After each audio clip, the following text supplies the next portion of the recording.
Latin America and the Caribbean continues to struggle with low productivity, high inequality, and limited innovation. And over several decades, our region's countries have registered significantly lower growth rates and experienced more negative growth episodes than comparable countries elsewhere in the world. And in our region and around the world, growth is, of course, the main driver of poverty reduction. So overcoming low growth is therefore one of the main strategic goals for our region of Latin America and the Caribbean and for the Inter-American Development Bank in the coming decades. So to accomplish this goal, our regions have to be much more competitive, our markets have to be more competitive, and our research and development, our R&D investment lags other emerging markets, further hampering productivity growth. Small and medium enterprises that might innovate face important barriers to scale, including limited access to finance and technology gaps. And there are, of course, new supply chain opportunities and global trends ahead. So we need policies and investments that drive growth and productivity.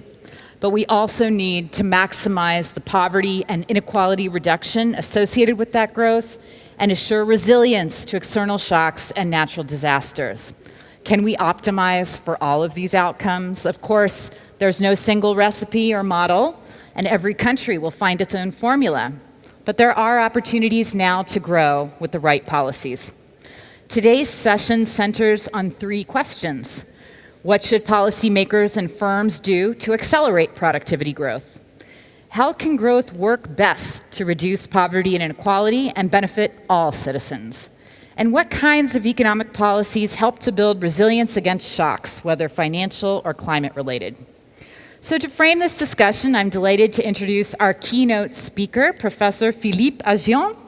Professor Aghion is an economist at the Collège de France and INSEAD. He is a visiting professor at the London School of Economics and a fellow of the Econometric Society and of the American Academy of Arts and Sciences. In 2023, Professor Aghion published The Power of Creative Destruction, published by Harvard University Press and co-authored with 2 colleagues. This book examines what powers growth and competition and how firms and governments can enable or stifle innovation and prosperity. So please join me in welcoming Professor Aghion. Thank you.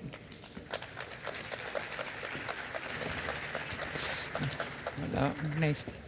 Thank you very much. Great to be here. I will talk about how can one achieve more inclusive and sustainable growth. In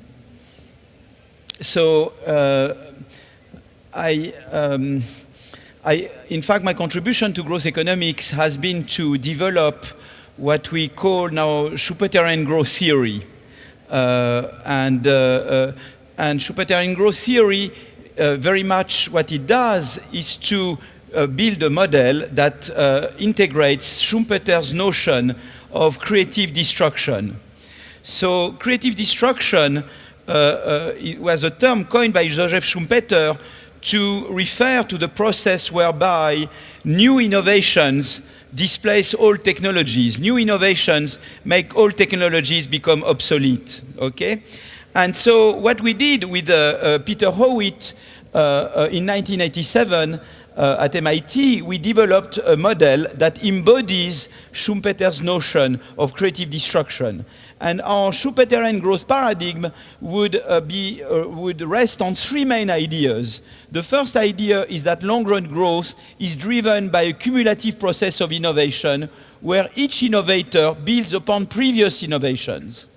The second idea is that innovations do not come from heaven.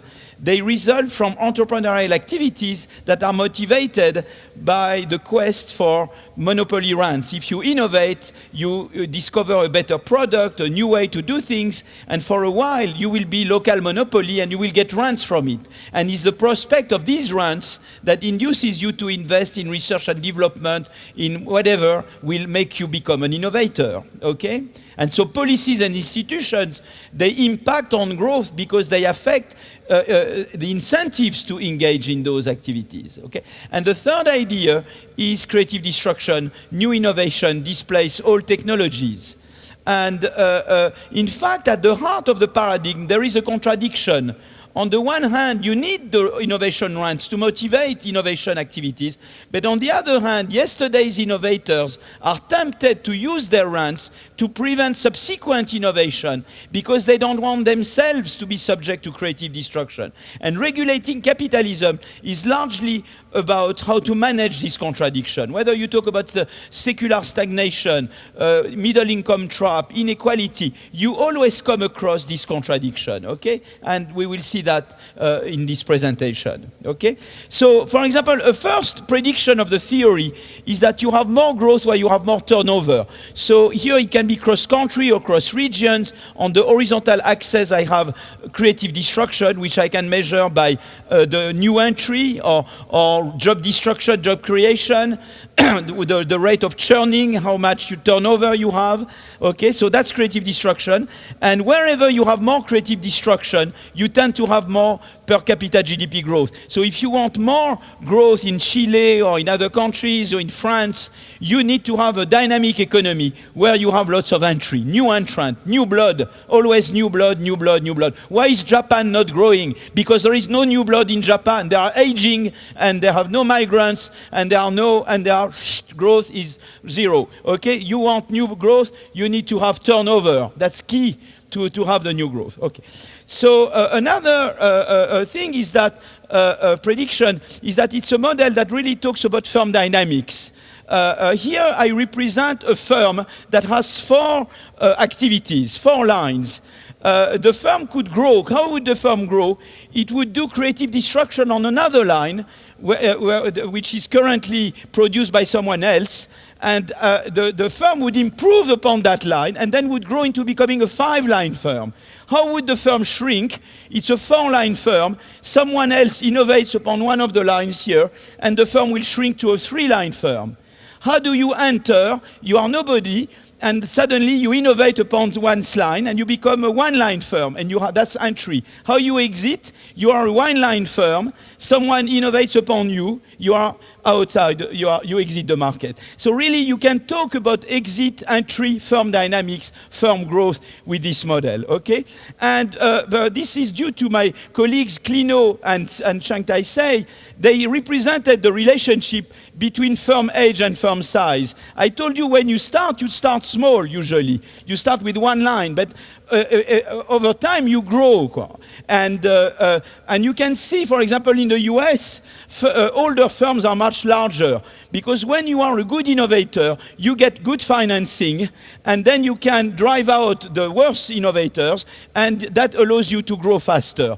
In other countries like Mexico or India, you grow, but you grow limited because there are constraints on your growth. For example, in India, when you run out of family members, you stop growing the firm because you don't trust, or France or whatever. So, but it's very interesting to see that you can, this framework can tell you there is a relationship between firm size and firm age. Usually, younger firms tend to be smaller, larger firms tend to be, older firms tend to be larger. And and there is something also very important. It's about competition. You are a classroom here, and you are all equally good. But suppose that some of you are the top of the class, and some of you are the bottom of the class, and I let a very good element into the room. What will happen? The top of the class will work harder to remain the top of the class. The bottom of the laggards, the bottom of the class, they are discouraged. They will be even more discouraged. It's the same for firms. The blue line represent firms that are close to the technological frontier in their sector. They react to more competition by innovating more and growing more. That's why you have this upward sloping blue curve.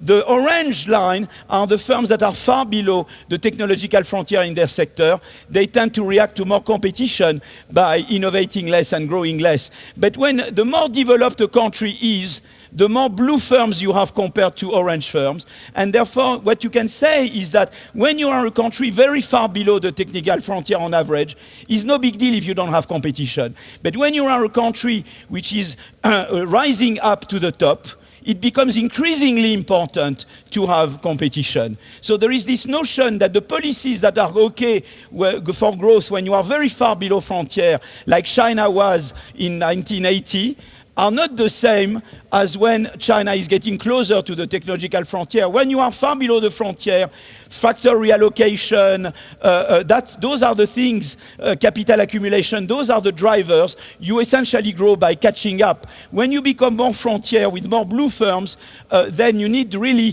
to rely on frontier innovation to grow, and competition in particular becomes a very important driving force, okay? So that's the kind of ideas that we carry with, and the very important idea is that some countries like Korea, they started catching up, but during the catching up period, you had conglomerates that grew, called the chaebols, and those conglomerates, not only they discourage entry of new firms, but they also put pressure on the government not to move to policies like competition that would make Korea move from being, imitation-based growth into becoming innovation-based growth. So the problem is that very often countries, during the catching up phase, there are big conglomerates that develop and which prevent the government to move from policies that are good for catching up but not so good for innovation into policies that are like competition, which are important for innovation. And that explains why Korea's growth went down. It also explains why Japanese growth went down, and European growth as well. Various countries have been in this syndrome of catching up, okay, and then the large firms prevent not only entry, but also they put pressure on governments not to implement policies like competition that would make them become truly frontier innovators. I would like to just to mention some historical enigma that you can talk about with this approach. The first one is secular stagnation. What you can see is that if you look at the average yearly TFP growth in the US, it went up a lot between 95 2005 and then went down a lot. What happened? It was the IT revolution. Is the IT revolution. You can see this surge followed by the growth decline in the IT producing sectors, the black line, and the IT using sector, the gray line. So what happened is that when you had the IT revolution in the US, you had a growth boost, a growth surge, but it was driven by superstar firms, by large firms. Oh la la, what, I don't know, I have a problem. Is that I lost the contact. Secular stagnation. Okay. No, that's not. I have to. I don't know now what's going on. I don't know how I get back. Okay. Thanks.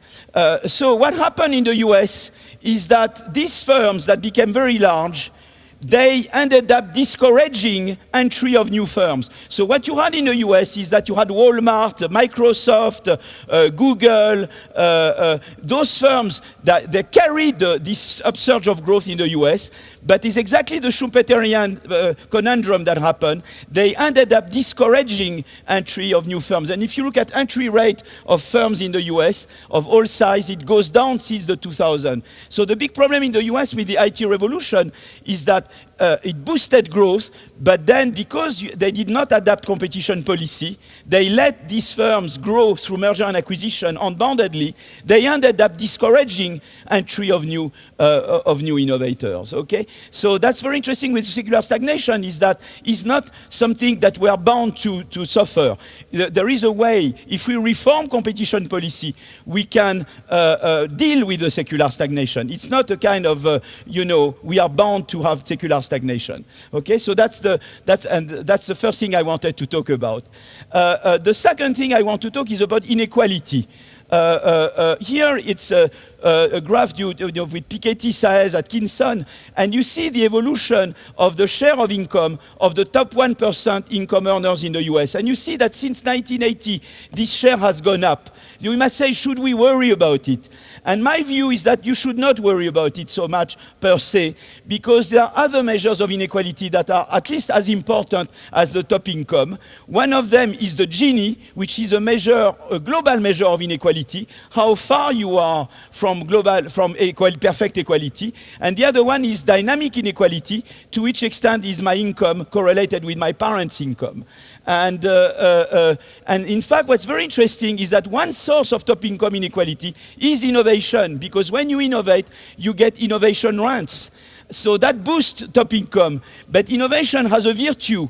Innovation, because it involves creative destruction, it boosts social mobility. When you have an innovator, the innovator moves up and someone moves down. So innovation is a driver of social mobility. So because innovation, on the one hand, increases top income, but it also increases social mobility, you can show that innovation has no effect on broad inequality. And you can see that here, based on a cross-state US panel, you see that there is a positive correlation, and you can show it's causal, of innovation intensity on top income inequality. That's the continuous curve, but the dotted curve, which is the effect on the Gini, you see no effect of innovation on the Gini. So what's very interesting is that innovation is a source of top income. It's a good source of top income because it generates growth, it generates social mobility, and as a result, it does not increase global inequality. So I take that source. I'm not obsessed by top income equality. If it's coming from innovation, it's okay.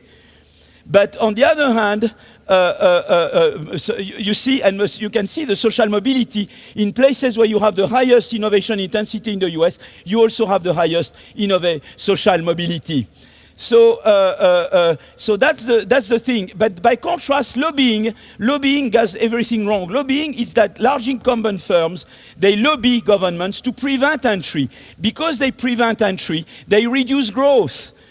Because they prevent entry, they reduce social mobility, because they reduce creative destruction. So lobbying has everything wrong there. You reduce growth, you reduce social mobility, and because you increase top income inequality and reduce social mobility, you increase global inequality. And what you can see here is that the places in the US where you have the most lobbying are the places where you have top income the highest, but most importantly, the Gini, you remember there was no relationship between innovation intensity and Gini, whereas lobbying increases the Gini. So you see, you have the good source of top income inequality and the bad source. You should not treat them the same way.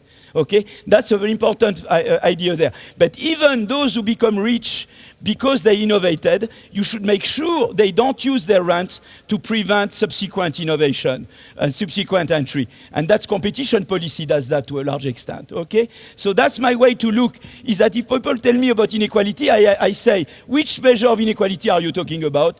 The very rich, the top income is not so much my concern. My concern is social mobility and the Gini. Okay, well, let's look at innovation. Okay, it increases top income, but it generates growth, and it does not increase global inequality, and it increases social mobility. So innovation I take. Lobbying, no, I don't take, because lobbying, on top of increasing top income inequality, it reduces social mobility, therefore it's bad for growth, and it's also bad, it increases global inequality. See, that's the way to reason when you are Schumpeterian. Okay, I want to talk about climate change. So you see, historically, temperature has gone up exactly when you had the growth takeoff. You know all about Madison. Madison was this OECD economist, and he tried to use the information on urbanization and other things to reconstitute the evolution of world GDP since 2,000 years. And what he showed is that essentially the growth takeoff took place in 1820 when you had the first industrial revolution. You can see that it's the same with temperature. Temperature rises exactly at the time where you have growth takeoff. Okay, so there is a coincidence. It's not a proof of causality, but there is smoking gun there. It's not hard to convince me that climate change has to do with human activities and with growth. But now the thing is that, and more recently, China and India, CO2 emissions in China and India went up, started surging at the time where you had the growth takeoff in China and India. Okay, and but now you have those who advocate degrowth. But we went through degrowth in 2020 with the lockdown. You remember, we had to lock down. France, for example, French GDP went down by 35% between March and May-June 2020, and CO2 emissions went down by 8%. Should we want to be permanently in the lockdown? No, that's not the way. The way to fight climate change is not to have degrowth, is to have better growth, is to have green growth. Okay, so green growth, well, how How do you make growth greener? You can mitigate, you can slow down the rise in temperature. How you do that? By discovering clean source of energy, by discovering ways to produce with less energy. All those are mitigation methods. Then there is the adaptation. You learn how to better adapt to climate change with better air conditioning systems and better dikes and things. And then there is the amelioration. There are people who work on systems to cool the air. So there are various types of innovation, and green innovation is the way out. There won't be any successful fight against climate change without green innovation. The problem is that innovation is not spontaneously green. There is this phenomenon which we call path dependence. Firms that used to innovate in dirty technologies, spontaneously they continue innovating in dirty technologies because you keep doing what you were good at doing before. If I was good at cooking, bad at dancing, I continue innovating in cooking, not at dancing. So it means that you need the state to intervene, to redirect innovation towards green. And you redirect innovation through tax, in particular subsidies to green and also carbon tax, okay?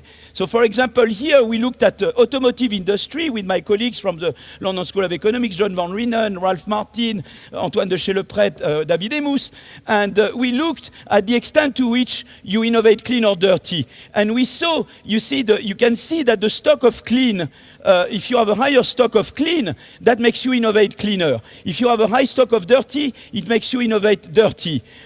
But that's the bad news. So if you don't do anything, and firms used to be better at dirty technologies, if there is no state intervention, you go into disaster because firms will continue innovating in dirty technologies.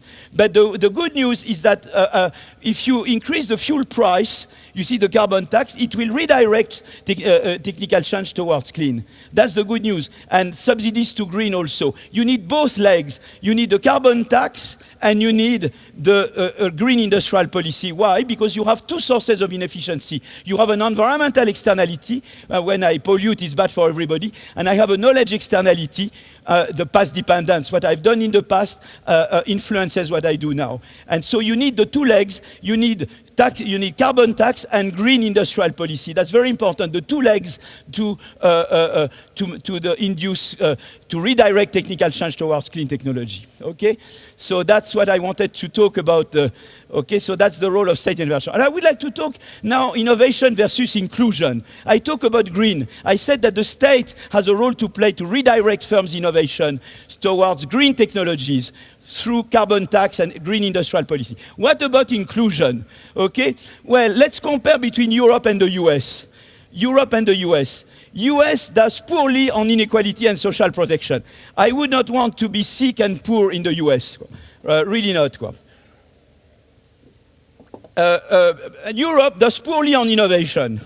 So let's look at it more closely. If you look at the Gini index, you can see that the Gini is higher. The Gini is a global measure of inequality. When the Gini is 0, we all earn the same. When the Gini is 1, one person owes everything, and everybody else earns nothing. Okay, the Gini is higher in the US than it is in the Gini, where am I here? The Gini is higher in the US than it is in Germany, Sweden, Norway, France. The poverty rate is higher in the US, okay? So that speaks to Europe being better than the US on Gini and poverty. There is also one case, Angus Deaton, they tell you that since 2000, the death rate of middle-aged, unskilled workers in the US has gone up sharply because they become very stressed, they fear to lose their job, and they take opioids, they take sleeping pills, and they die. That's this continuous black curve that you have here. You don't have such things in France or Germany, okay? And so that's the bad part of the social model in the US. But on the other hand, when it comes to innovation, the US is above everybody. For example, if I look at the flow of triadic patents, the patents that are registered in the US Patent Office, Japanese Patent Office, and European Patent Office, that are good patents, and I look at the number of triadic patents per million inhabitants, the US in blue is way above everybody else, you see? Where am I here? Voilà. You see, the US is way above everybody else. So that means on social, US is very bad. On innovation, they are very good. So you are a European, or you are Chile, I don't know. Huh? What you would like to do is to combine the good side of the American model with the good side of the European model. The good side of the American is to be more innovative. The good side of the European model is to be more protective. But there are some people who believe it's an either or. If you decide to be more innovative, it has to be at the expense of being inclusive and protective. And if you decide to be more protective, it has to be at the expense of being more innovative. I believe this is not true at all. Because there are at least 3 types of policies that would make you both more innovative and more protective and inclusive. The flex security labor market policy, the Danish model of the labor market, education and the lost, to fight the lost Einsteins, and competition. Let me just say a few words about that. I told you about the rising mortality rate among middle-aged unskilled workers in the US, okay? My colleague Alexandra Roulet, she looked at the Danish labor market. When you lose your job in Denmark, for 2 years you get 90% of your salary, up to a certain level of salary, and the state retrains you and helps you find a new job. That's called flex security.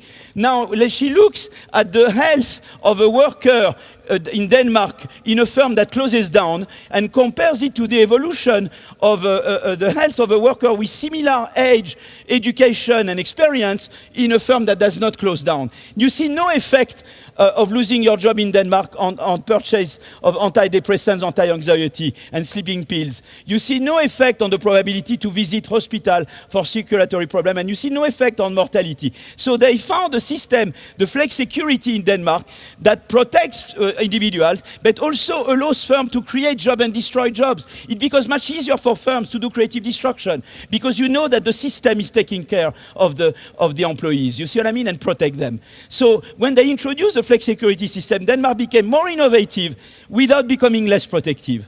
So that, I think, is a very smart policy we should all learn from, okay? Now I want to talk about education.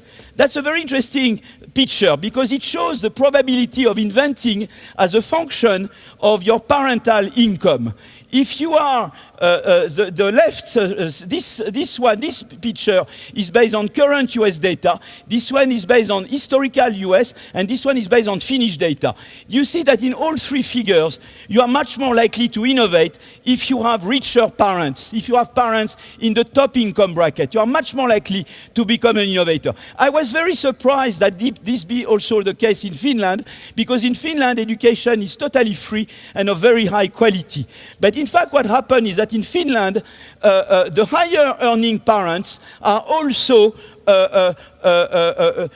more educated parents. So what they do is they transmit knowledge and aspirations to their children. So when I control for parental education, you can see that in Finland, the line goes down a lot.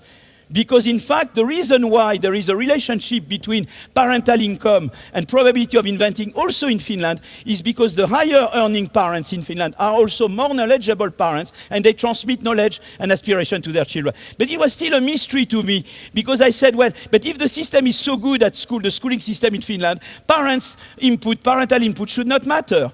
And in fact, you see what's very interesting is that it's only in 1970 that Finland did a reform which made high quality education widespread. And so here I compare the probability of inventing of someone whose parents belongs to this, for example, to this tercile here. Well, let me just go back. How do I go back there? Voilà. Here I compare the probability of inventing of a child whose parents belong to a certain level of income, who went to school in Finland before the reform and after the reform. And you can see it's the ratio, it's the relative probabilities to invent for children with parents on different income brackets before versus after the reform. So those children, the reform, you can see, boosted the probability of inventing for children that were there. You see, so what happened is that the Finnish reform of 1970 make that you had many more innovators in Finland. In fact, we have a problem, and you have that problem, and we have that problem in France. We have many lost Einsteins. We have many kids who are very smart and can become innovators, but they are born to poor families, and therefore they don't give them the knowledge and aspiration to become innovators. And what the schooling reform did in Finland is to allow those children to become innovators, you see? So by doing this reform, Finland became both more innovative because you had many more people capable to innovate, but also more inclusive because more people took part in the growth process. Nuno Crato in Portugal did a similar reform with, as was done in Finland in 1970, and the PISA test went up. And I think those are the kind of reforms to emulate. France should engage in a similar reform. I don't know about Chile, but if you take that problem seriously, or other countries, education is a big source of. If you can make sure that the poorer children from poor backgrounds can innovate as much as the richer, that's a huge growth potential. You have a you can increase growth enormously, and that's the work that Xavier Jaravel and others have, developed to point that out. So education is something that makes you both more innovative and more inclusive. So I already mentioned flexicurity, and now I mention education. And finally, competition. You remember I told you growth went down a lot since the early 2000s in the US, mainly because the superstar firms inhibited entry by new firms. If now you reform competition policy in the US and in other countries to make it more pro-entry and pro-innovation, then what you will do is that you will boost innovation, but at the same time you remember that entrant innovation is a source of social mobility. So by doing so, you will also boost social mobility. So a pro-competition policy is both pro-innovation and pro-inclusion. And that's another way to become both more innovative and more inclusive, okay? And finally, I want just to say, you see, I told you the big problem, and Schumpeter was aware of it, is that yesterday's innovators are tempted to use their rents to prevent new innovation. So you need the state with competition policy. The problem is that the state can be bought out by firms. We saw that in Korea, we see that in Japan.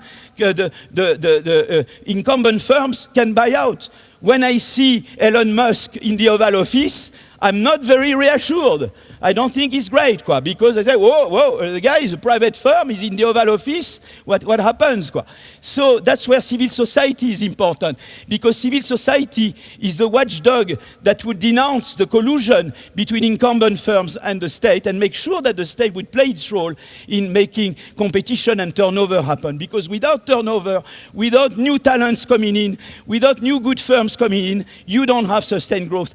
At the heart of the growth process is a permanent arrival of new talents and new firms. And we have to make sure that this happens. And for that, you have to minimize the scope for collusion between incumbent firms and the state, okay? And that's where civil society is so important. Well, that's the book, The Power of Creative Destruction, translated also in Spanish, and that you could read. And that's another book of research based on the Schumpeterian approach, edited by Ufuk Aksigate and John Monrinon. And I finally want to show this picture because I am in Chile, and this picture, it's on the left-hand side, you have my dad when he was 40, so I look older than my dad was on that picture. And here you have his best friend, Roberto Matta, and you have a Matta painting here. And they were the best friends in France always. And so I grew up with Matta. I grew up with Federica, with his daughter, and Matta was like an uncle for me, and I wanted to show that. But Matta was obsessed with innovation. He would take he was an engineer trained, and he was obsessed with mathematics and physics, and he would get his inspiration for his paintings, for looking all the time to new innovation, and invent the fourth and the fifth dimension through reading mathematics and learning about mathematics. He wanted me once to explain to him about catastrophe theory, and he got inspiration from that and did some paintings. And so it has been an enormous for me to be here in Chile. It's also to pay tribute to this long-standing friendship between my father and him. They did lots of trips together. They were living on the same street. They were all the time together. They were inseparable. And for me, it has been a kind of, I owe so much to what's on this picture. Thank you very much. So mobility, neutral with respect to inequality if we measure it by Gini. We saw innovation paradoxically spurring monopoly rents that might have the effect of blocking new entrants. We've seen that lobbying can blunt the growth and impact of innovation. We see that growth is positively correlated with more competitive markets and firm dynamism. Tech transfer is important. Automation and AI probably correlated with total employment. But also the importance of improving human capital with the right skills to either innovate or work in larger, more productive firms, really important for our region because most of our labor force is in these smaller, lower productivity firms. So all of this suggests that there's space for policy reforms and investments that expand competition, encourage innovation, while minimizing market entry barriers, build firms that are dynamic and resilient, and invest in human capital and regulatory regimes that facilitate and support these goals. But also that better public policies can help support the public interest, people, and the environment in ways that are synergistic with these aims. Now, Professor Agillon posited a kind of provocative conclusion, a sort of extreme comparison, that we should mix the best of the United States of America and Europe. But of course, GDP per capita is $53,000 a year in Europe, while Latin America's wealthiest countries are about $20,000 a year. So how can we translate these insights into real-world policies that improve lives? I'm pleased to be accompanied by Minister Mario Marcel, the Minister of Finance of Chile, formerly President of the Central Bank of Chile, Director of the Global Good Governance Program at the World Bank, previously of OECD, and perhaps most importantly, formerly of the Inter-American Development Bank, also a very widely published author. Minister Carlos Fernández Valdovinos, the Minister of Economy and Finance of Paraguay. He was also previously the governor of the Central Bank of Paraguay between 2013 and 2018, and represents Paraguay at the board of the directors of the Latin America Reserve Fund, FLAR. And finally, Andrés Velasco, the current dean of the School of Public Policy at the London School of Economics and Political Science. He's a Chilean economist who served as Minister of Finance in President Bachelet's first government and has also held academic positions at Harvard and Columbia. All of them have published extensively, so it is un panel de lujo. Ahora cambiamos al ministro. So, how do you interpret these ideas that we've been talking about today with Professor Agillon, how to bring these ideas to Latin America? I just want to note that in the last panel, Bernardo Larraín of Colbún, which I guess is a Chilean utility company, noted that the regulatory regime around mining in Chile, even of a clean energy mineral, required more than 5,000 regulatory permits. And I think you made this point yesterday in the FT panel. Permisología. So tell us a little bit about how our countries, our region, can take advantage of these ideas. Okay, well, thank you very much, Amanda, and good afternoon, everybody. It was a great presentation by Professor Agillon. Paso al español. I'll be speaking in Spanish. Let's see. I think that when Professor Agillon was talking about this idea of combining the United States and Europe, what he was emphasizing was the way in which innovation is part of a way to resolve this supposed tension between inequality and growth. And when we talk about innovation in Latin America, where we have not only problems of inequality, but also we have a problem of low growth, and where productivity trends are also downward. And in Chile, we talk a lot about a stagnation of productivity, as if that were a problem only for Chile. But we can see that this affects other countries too. That's something we've seen in these seminars. So we have to ask ourselves the question, how countries where productive capacity is very highly concentrated in the area of natural resources, how can those countries incorporate the topic of innovation? When we look at specific industries and their challenges, what we find is that natural resources industries are also innovation intensive, and they have to become more and more innovative, in part because of the regulations themselves. Because when we were talking about extractive industries, et cetera, we're talking about mining as a dirty industry in the past. In other words, with a poor reputation. What we see today is that all mining industry, especially copper mining, is moving in a direction of a greener industry. And they are transforming their processes. They are changing their water use, energy use, and that is the major innovation in mining right now. And that's something that we're witnessing here in Chile. And that requires a lot of innovation, not only on a very large scale, but also on a smaller scale too. And that is what is happening in mining, but the same applies to agribusiness, exporting cherries to China some years ago could have seemed unthinkable. But now, this summer, that was the strongest boost to economic growth in Chile. Energy generation. Mr. Larraín was talking about energy, and they no longer are building gas-powered installations, but now they are talking about wind-powered facilities.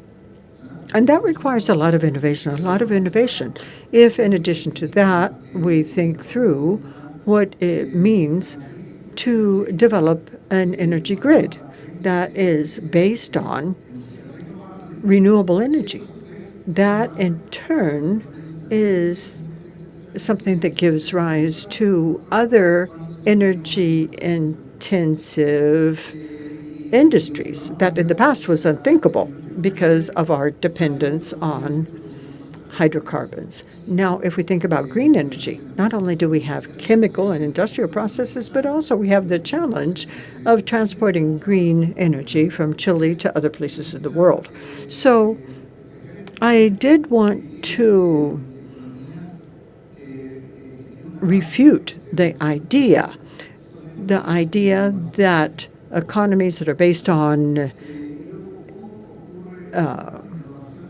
natural resources are poor economies.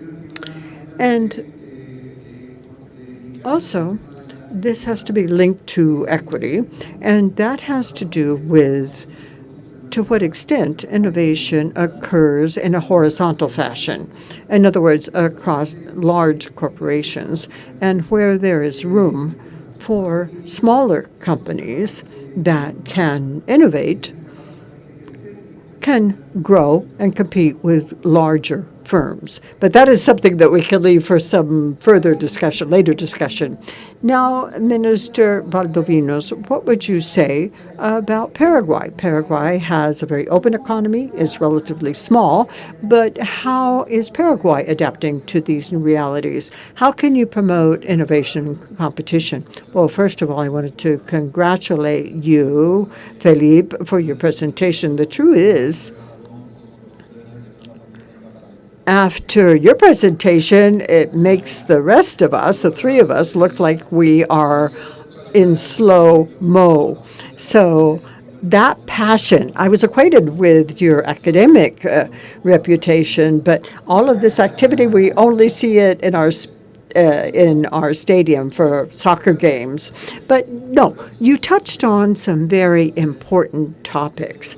And education. Everybody talks a lot about education. So all I'm going to say is that what we have to give people, we in public policy say that we have to give people opportunities to get an education, an opportunity to have good health, an opportunity so that with human capital they can find better jobs. So I just wanted to bring that in.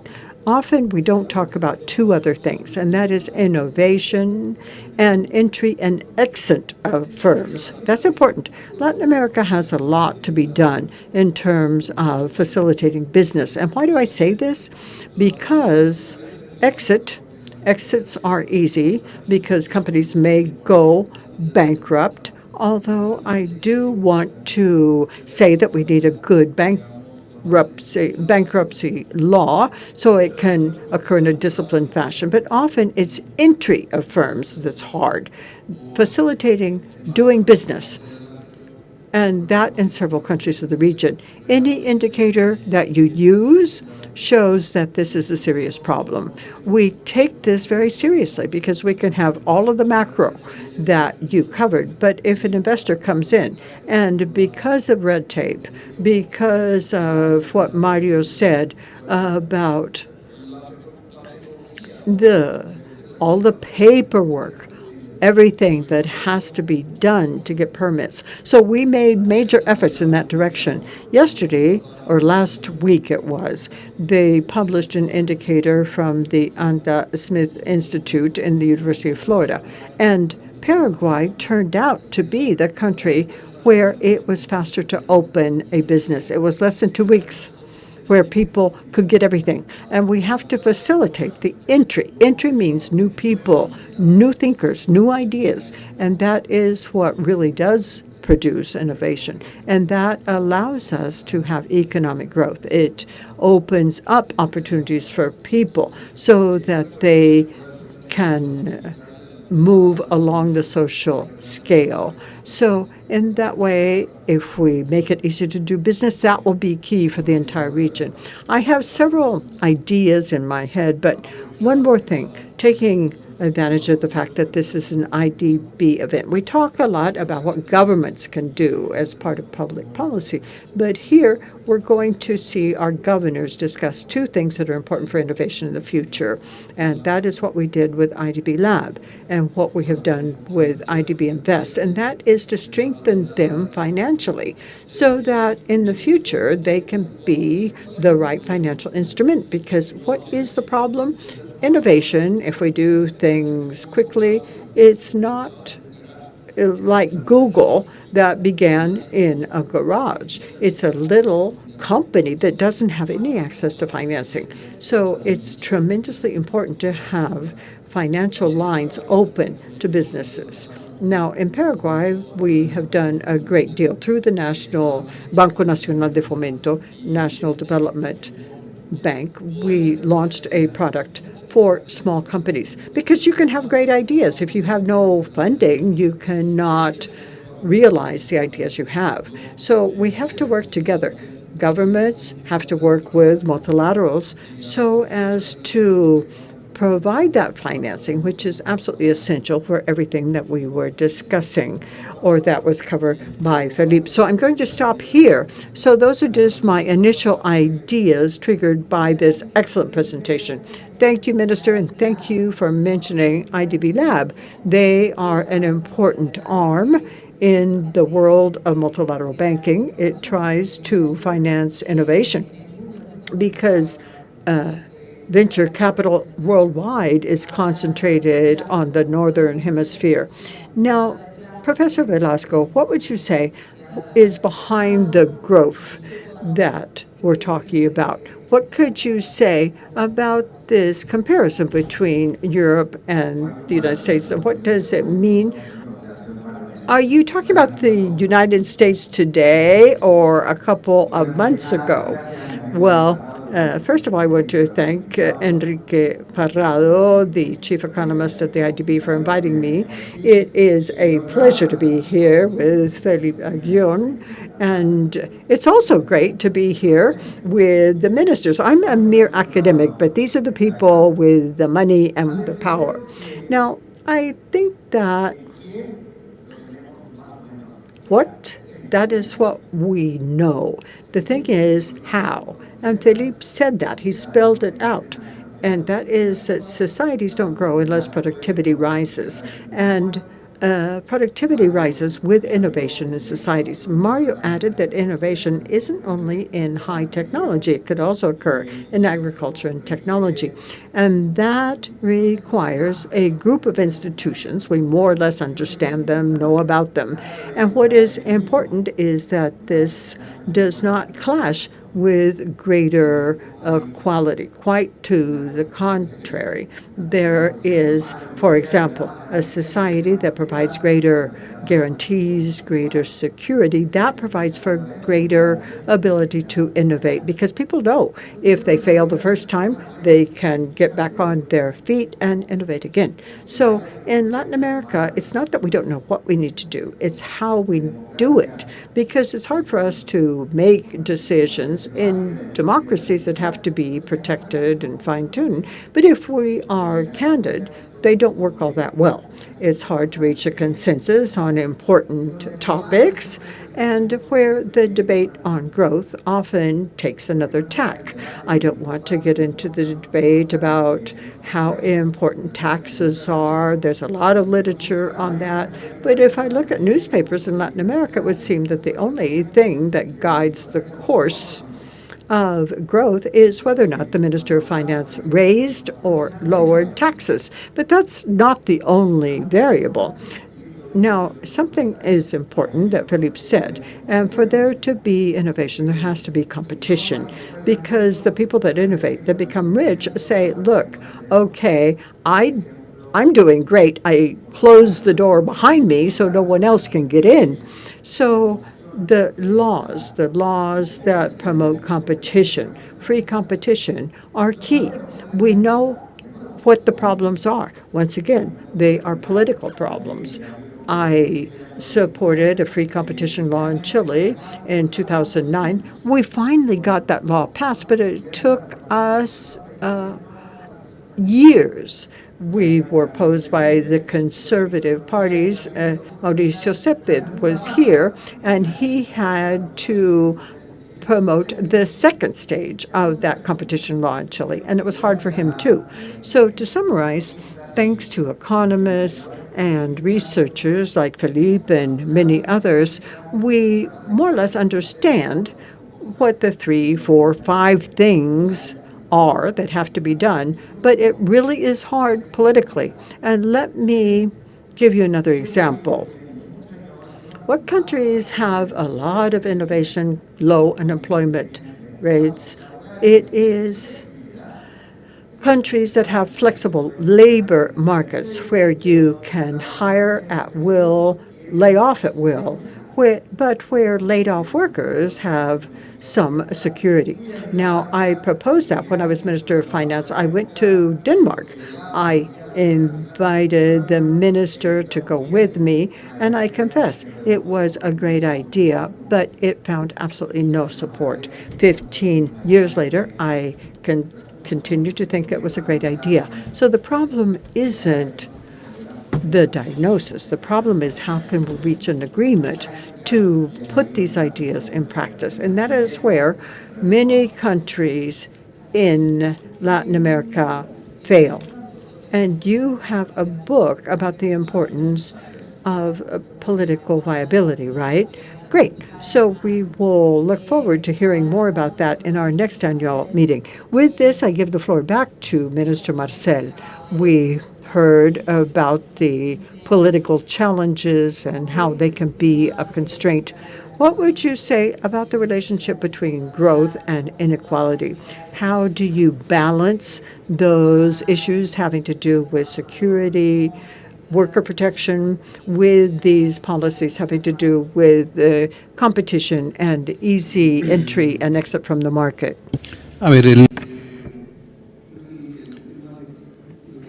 I think the issue of protection, we need to think about what it is that we want to protect. When it comes to workers, when one looks at a worker's life cycle, obviously it's not just remuneration. There's also mishaps along the way, losing one's job, disease, aging, falling victim to crime. And the problem is that one of the biggest factors that generate inequality is that when poor people face those challenges, they have no assets to protect themselves and to recover. So this idea of flexi-security or flexible security, we need to see to what degree can our systems buffer the effects of those mishaps. What happens to employees, to workers, also happens to companies and economies. At the economy level, obviously, we have economic cycles, but in Latin America, quite frequently, we have natural disasters. At the level of firms, companies make mistakes, but they also have success. And when we speak of firms, the concept is of these contingencies is all over the place when it comes to smaller companies. Many times, international organizations are obsessed with smaller scale companies. However, many times their approach to that sector is based on protection, that is, keeping things more or less as they are instead of adopting an approach based on promotion. That means making sure that small companies can grow, can innovate, and compete with bigger companies. In Chile, a few years ago, the central bank ran a study on productivity at the firm level, testing their hypothesis, measuring ins and outs and changes in productivity growth. After that, there was a labor market study to assess mobility within the labor market. There are two things that happen in Chile that I think explain what we see in terms of productivity. First, the most productive firms are not the ones that grow the most. Secondly, there is a lot of mobility within the labor market. There's a lot of turnover. But that turnover is one where employees aren't necessarily moving to more productive firms, nor are they necessarily getting better salaries. So what's behind these two phenomena? On the one hand, you have the fact that policies that we have to protect small firms end up imposing a big tax on growth. On the other hand, market concentration means that incumbents end up with mechanisms to protect themselves from any challenges that might come from smaller companies. Obviously, that in itself poses a big challenge for public policy.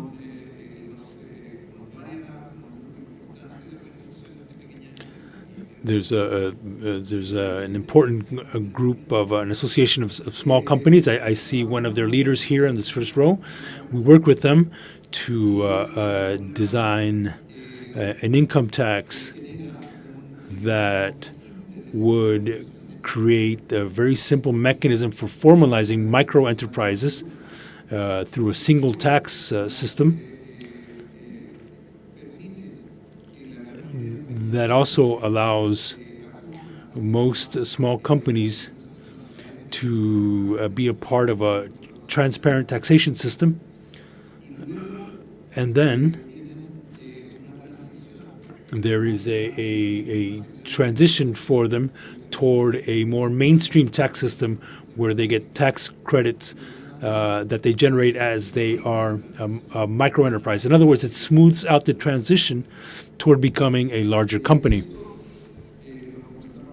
That is something we discussed a few days ago with some of the opposition members of parliament, and we told them of all the things that we're doing, this tax approach is not something that we are going to discard because we think it's very important for our economy, for the ability to generate more productivity, to reward innovation, and to create competition. So all of this certainly relates to distribution.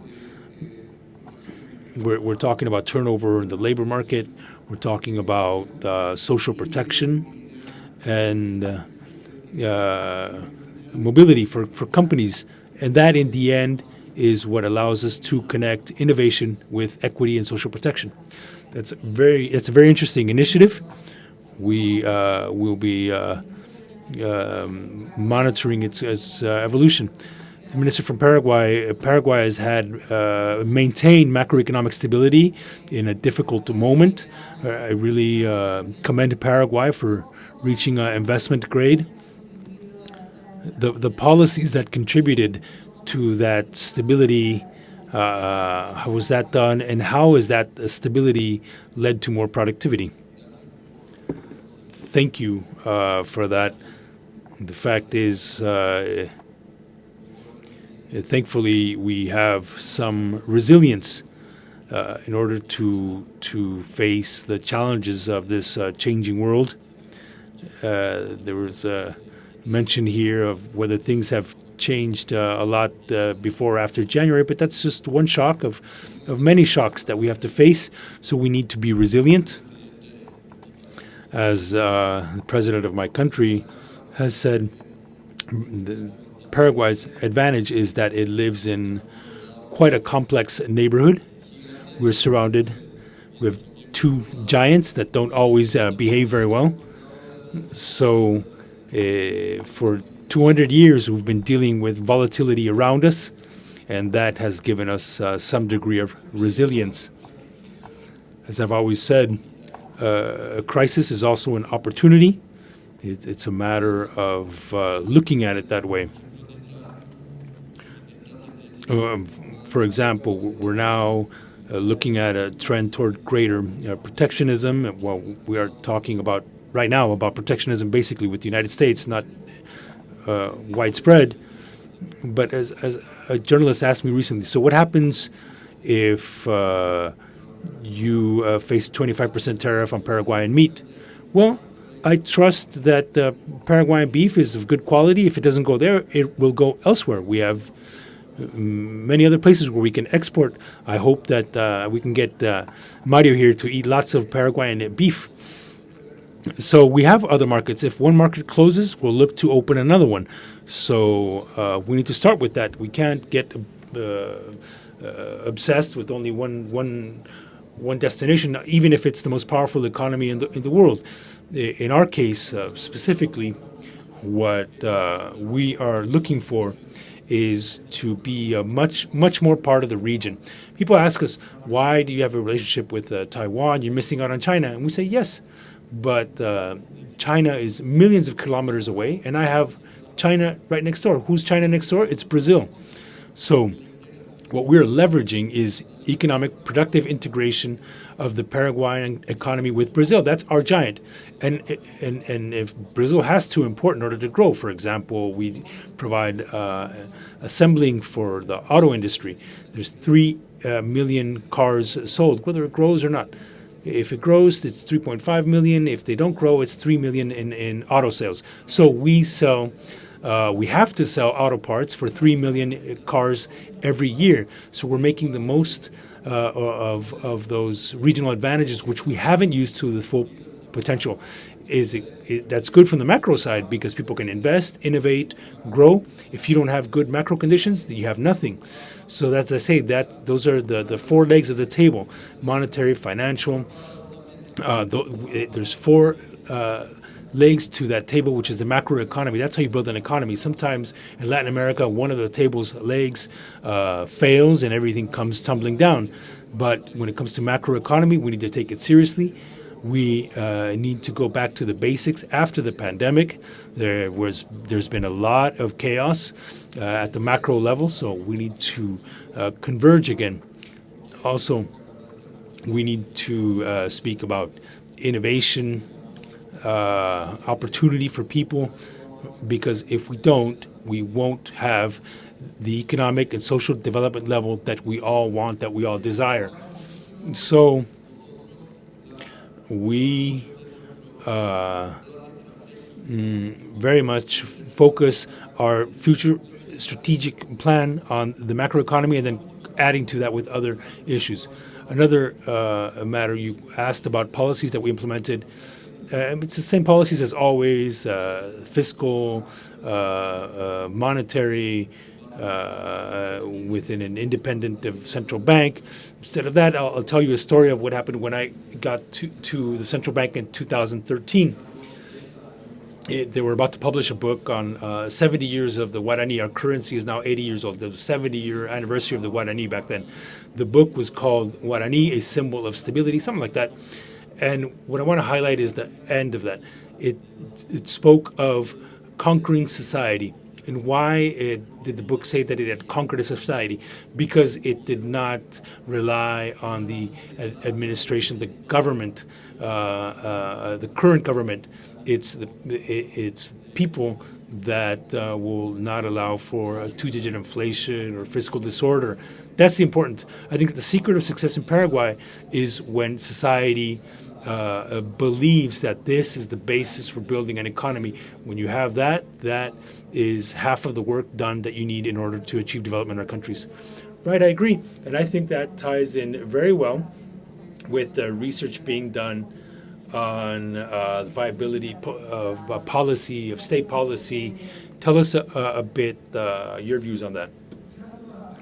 Having heard Carlos' first thought, I don't want to be so pessimistic when we speak of Latin America. It's always easy to talk about things that we haven't done or things that we've done poorly, but you provided an excellent example of something that we do well. I am old enough to remember that 30 years ago, there were people that would come to stages like this and say, no, fiscal deficits don't matter, inflation is structural, there's nothing we can do about it, etc. As far as that, first of all, in Latin America, we've learned, and second, we have created political consensus and institutions. Central banks in Latin America, with a few exceptions that I'm not going to mention because I don't want to anger anyone, the central banks are now serious, professional, credible institutions. We have two central bankers here who have become ministers of finance, and that's a great trend. As all of you know, the last inflationary boom in Latin America, central banks raised rates. They reduced inflation before the U.S. and Europe, something that 30, 40 years ago would have been unthinkable. So that's a first thought. We don't do everything wrong. There's consensus that's been created that becomes means policy becomes socially accepted. We need to be careful about that. And the second question is, how do we do that, but in other areas? I think it's possible. A labor market that has flexible security. I'll spend another 30 seconds on that same example. That's a labor market where everyone wins, where workers have more choices when it comes to leaving their job for a more productive one that's better paid. However, if it's a mistake, if the company goes bankrupt, then the state will support that person, but also provide a more generous unemployment insurance than we have in the region. Is that easy? No, it's hard, because one thing I've learned is if you change a single part of the labor law, you have people popping up everywhere, but it certainly is something that can be done. You mentioned a book that I've been working on. I'll do a little bit of promotion here. It has to do with our discussion here. Tim Besley, another colleague at the LSE, about a year ago, we invited 16 other colleagues to take part in the following exercise. It's this year is the 35th anniversary of the Washington Consensus, and we asked our colleagues, during those 35 years, what have we learned? What have we learned as far as trade policy? Philippe and Jean-Marinen contributed with a chapter on innovation and growth, macro, micro, monetary, exchange policy, and the rest. The book will be published in a few weeks. You can buy it. It's a Christmas present. But what I'm trying to say is that two things happened during those 35 years. The world changed. The rise of China, the axis of development shifting over from Europe and the United States to Asia. However, the economy also changed. And there are todays that we understand much better, much more so than 30, 40 years ago.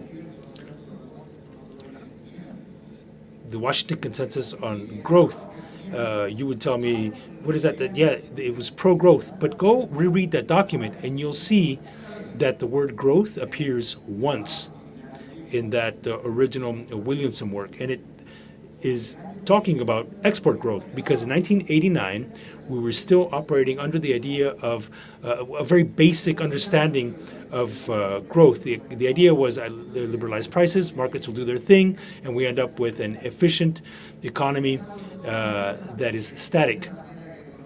And that is the way to make the economy more efficient. What do we know now, 35 years later? That if you undo all rent, there is no growth. Because as we learned from Philippe, those that innovate in order to acquire rent.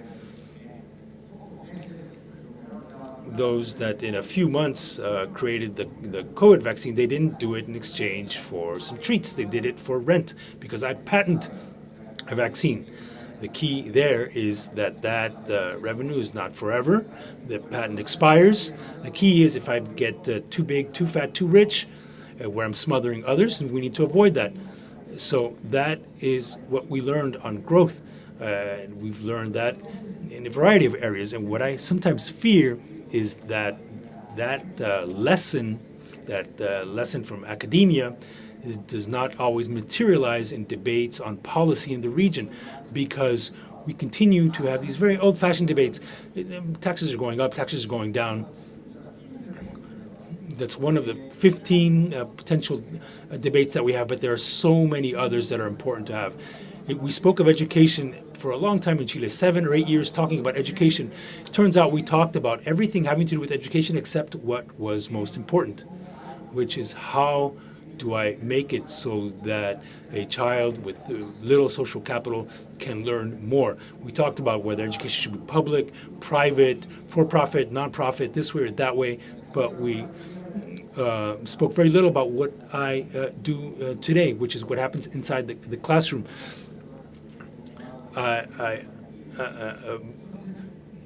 So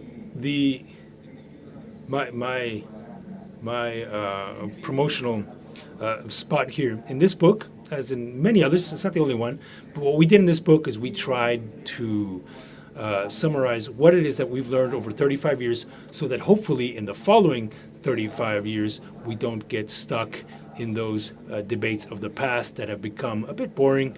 We should start thinking about the debates that actually lead to something. I hope so. Well, thank you very much. We have a question from Michael Pure. Best ways for governments to democratize access to capital, i.e. improve access to capital for small and medium enterprises. And maybe you could combine the answer to that question with some wrap-up comments as you reflect back on the professor's presentation. Maybe starting with you, Minister. Sí, bueno, democratizar el acceso. On access to capital. Access to capital, first you require highly developed capital markets that can provide long-term finance in local currency. And you need a society that can save for that, a financial system that is efficient in creating tools for savings and investment. When it comes to small firms, one important issue there is risk, managing risk, and the mix of capital for investment and working capital. There are risk management instruments that governments can utilize. In a lot of the world, let's recall, during the pandemic, a series of guarantees were created in order to have a credit behave in a counter-cyclical fashion, and that's what happened in many countries, in fact. what happened during the pandemic is something that we can apply perfectly well to to smaller companies. That's as far as credit. When it comes to capital in and of itself, venture capital is an industry that, to a large degree, allows us to create that link. There are public policy mechanisms, regulations, incentives that exist for that. Funds that can contribute to other funds that contribute to that. So there are mechanisms in place. If we look 20, 25 years back in Chile, we'll see that access to credit for small companies was basically non-existent.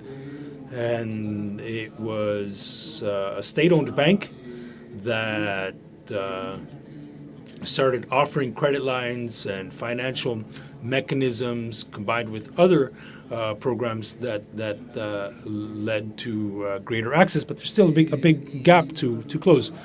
And moving on to the wrap-up, what I would say is that